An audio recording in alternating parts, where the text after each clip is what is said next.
Welcome back, my dear listeners. Before we begin today's story, please show some love by subscribing to the channel and liking the video. Now then, let us begin. She was home by 9:30. She was always home by that time on Thursday, sometimes a little earlier. Couldn't be too careful. It was always 10:15 on the dot when he came home from his lodge meeting. You could set a clock by it. Her father got him into it, he only went along with it to please them both. But after he joined, he found he enjoyed the civic service aspect. He was so good at organizing fundraisers and social events that he was nominated and elected to the Board of Governors. As chairman of the scholarship committee, he worked long and hard to raise support and garner money for the project. Thanks to his efforts, they were able to fund 2 community college scholarships a year for deserving young people. She made sure she was clean and presentable when he got home. Sometimes she would be in bed, but often she would wait up and they would talk about the day, how the scholarship fund was progressing, the mundane things people who were married chatted about before bed. Sometimes they made love, but usually just snuggled until they slept. The first glimmer things could be wrong came when she pulled into the driveway. She couldn't get into the garage, his car was parked at an angle blocking both doors. A feeling of unease gripped her as she got out. He had talked to her just moments before and she had told him she was at home. Damn, she loved this house. A firm believer in apartment living, she had let him talk her into this place when the lease was up for renewal. It was a fairly new 3-bedroom house on a small lot. The selling point was the porch, wrapping completely around the house. There was a swing under the ceiling fans up front. They would often sit under them, swinging slightly, enjoying the warm summer nights. She was sharp enough to know what he was up to. This was a family house. In her mind, she could even see the swing set and kiddie pool in the enclosed backyard. One of the happiest moments in her life up to then happened last month, while they were putting in a new flower bed. She threw a little potting soil at him to get his attention. Hey you. Hey yourself. Did I miss a spot? No. I just needed to tell you I'm ready. No, you're not. We haven't put the fertilizer or lime down yet. We have to mix it in before we plant. Not that ready. Ready to have a baby ready. It's a good thing flower beds are soft, she thought, as he dove on her and pressed her down. The lovemaking afterwards was slow, gentle, more in line with swapping souls instead of bodily fluids. She had never felt so loved. Most surprising were the tears he shed. He was always so calm, so in control. She stepped on the porch, heading for the front door, trying to be as quiet as possible. Lush. She jumped. He was sitting in the swing. The porch light wasn't on and she hadn't noticed him. Yes, Kenny. You scared me. Come on, let's go inside. No, come sit by me for a while. Let's enjoy the breeze for a few minutes. He patted the space beside him on the swing. Where were you? You said you were here, but you weren't when I got home. She shifted uncomfortably on the swing. Oh, I wasn't sleepy. I remembered I was almost out of gas and didn't want to try to get it in the morning, so I ran down to the corner market. The car only had a quarter tank. She hoped he didn't check it. He reached out and held her hand. Really? I could have sworn you just returned from the hideaway motel over on 5th. Room 69, kind of funny, huh? That is the room, isn't it? Jerry is kind of superstitious about things like that. Isn't this where you usually meet every Thursday from 6:30 until 9 o'clock? She gasped and tried to pull her hand back, but he had a firm grip and wouldn't let go. Riraks desu. I'm not going to hurt you. But I want you to promise to listen without interruption. I promise it will be your turn to speak and me to listen when we're done. Will you do that for me? Good. She was hunched over, drawing up into a little ball, snuffling audibly. He resumed talking in a quiet, toneless voice. When I first found out, I refused to believe it.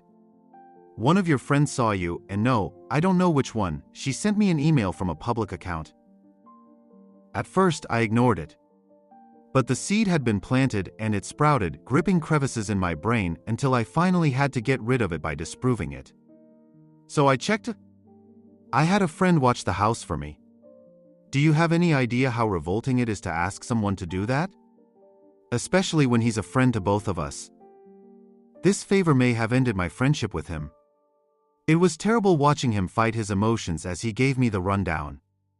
He even had photos of you and him going into and coming out of the motel room, including the hello and goodbye kisses. Just lucky for us he doesn't know who the man was. He tends to avoid me now. I think the pain he saw that day in my face is what he sees now every time he looks at me. Small sobs were escaping. She tried to speak, but he put his fingers gently to her lips. Hush now, you promised to listen first. He held his fingers to her until he felt a small nod. Good. I'll try not to take too much longer. The porch light wasn't on. The only illumination to the scene was what light slipped through the living room drapes.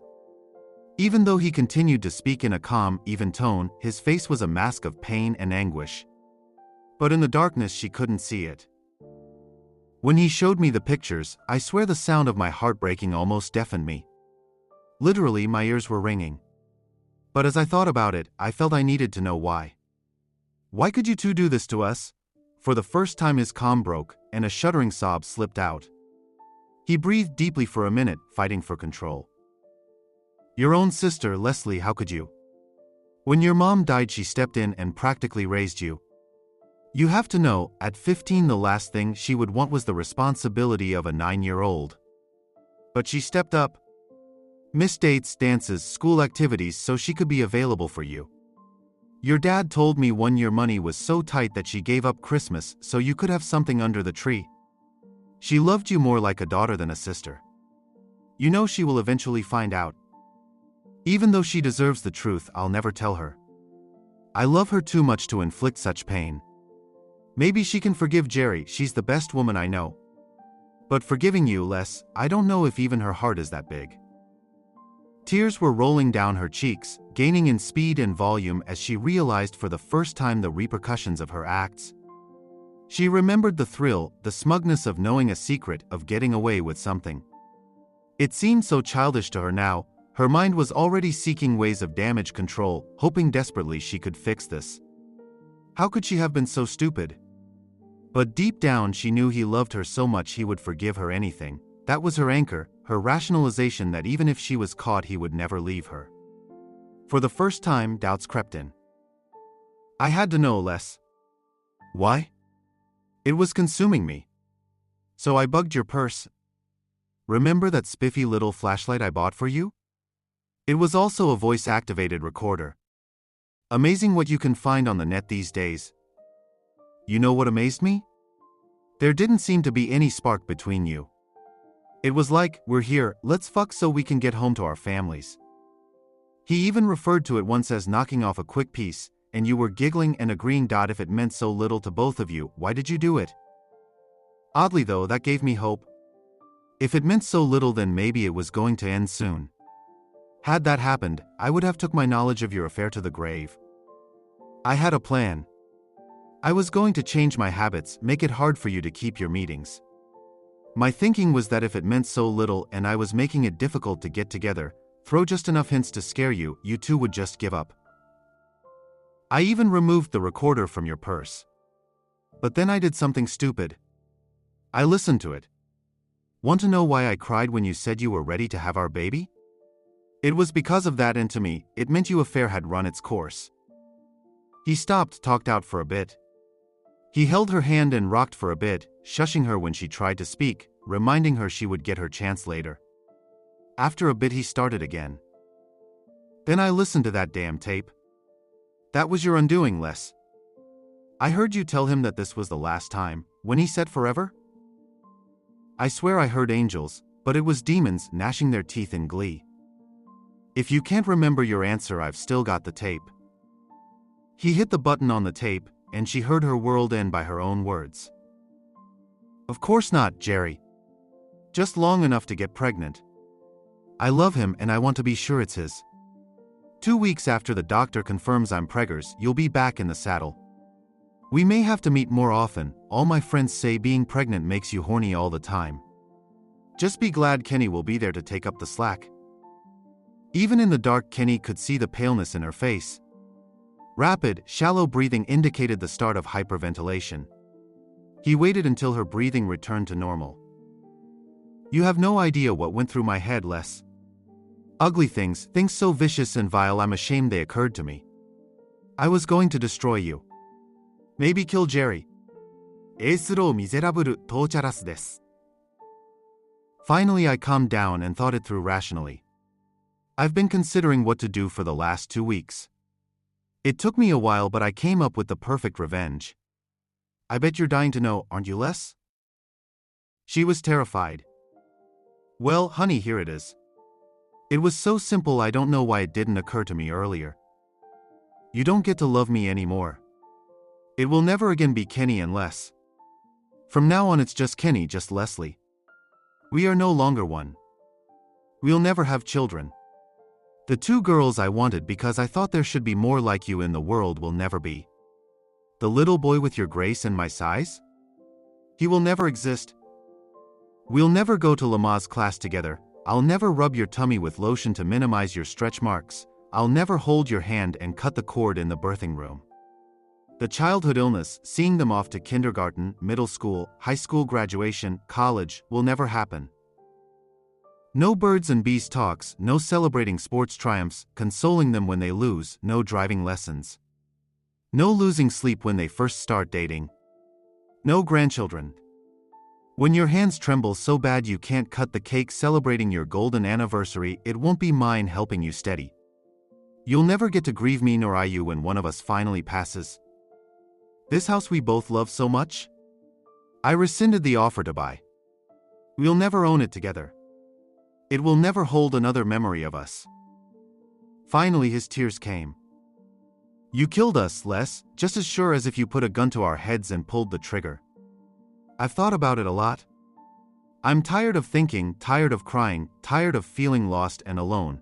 There has to be a good woman out there looking for a guy whose only talent is loving her completely, knowing his love and trust will never be betrayed. Not next week, not next month, but soon, Les, soon I'll start looking. She has to be out there somewhere. He let go of her hand and stood, absently brushing his pants. I'm going now, Les. I've already took what I wanted. It was very little, I wanted nothing to remind me of you. I didn't take one picture of you or of us together. I've got enough mental images to last me the rest of my life. He walked to the end of the porch and turned. I hope you find someone, Les. Remember this when you do. I'm not leaving town or changing jobs, so we'll see each other from time to time. Please don't embarrass us by trying to talk. I'll walk away. Quietly if I can, loud and rudely if I have to. One more thing and I'll go. It's up to you to tell your family. You made the mess, clean it up any way you want, as long as you don't make me the bad guy. Just say we couldn't make it work and I'll back you. Oh, I forgot. One more thing. Tell Jerry to stay away from me. If I'm at a bar or restaurant or any public place and he sees me, he should leave. I would never physically hurt you, but he deserves nothing, and honestly, I don't know if I would even want to control my anger. He was about to get in his car when the shock started to wear off. Running to him, she grabbed his arm. Wait, please wait. You told me I could talk when you were done. Please sit back down. Let me explain, beg if I need to. I swear I'll never touch another ever again. He gently removed her arm. Les, never, and I mean never, touch me again. I just did something I swore I would never do to you. I lied. I don't want to talk to you, don't want to hear your explanation or justification, don't want to hear your promises.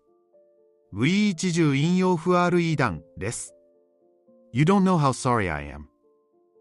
He never said another word, just got into his car and left. She sat on the front steps, crying uncontrollably as he pulled away, and that's a wrap for today's story. Thanks for hanging out with us here today. To catch more awesome narrations, hit that subscribe button, drop a thumbs up, and comment your favorite part.